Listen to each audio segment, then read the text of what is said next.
kita bakar ayam untuk buat nasi ayam BBQ. Yang ni perak memang buat sendiri.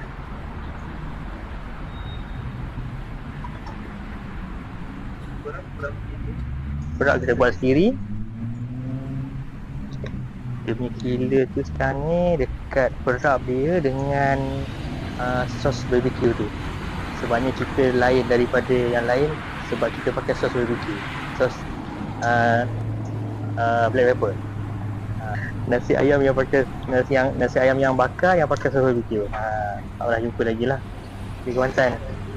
So boleh datang dekat kita dekat Bukit Langit Perdana 2, berhadapan dengan surau Bukit Langit Perdana 2.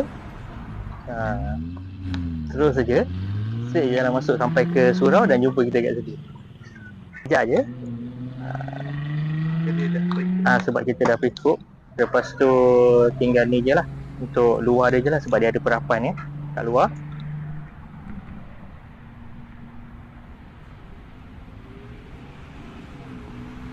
Pakai beras biasa, tapi dia punya ramuan dia semuanya memang kita ni sendirilah.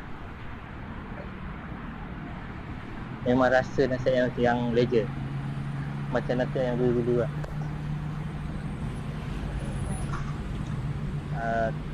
Lepas tu kita taruh salad, memang fresh, hari-hari memang kita letak yang fresh.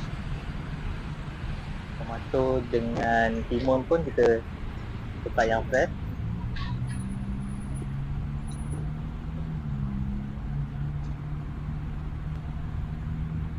Lepas tu ayam. Customer biasanya yang berebutnya tight dengan peha lah. Tight dengan peha ni memang dia orang memang suka sangat.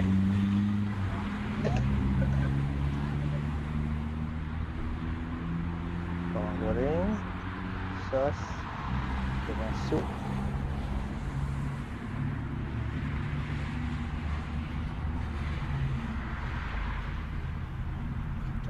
Ini sos black pepper dia.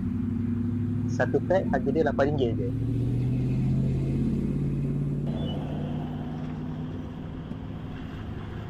Kami buka kedai dari hari Isnin sampai hari Jumaat.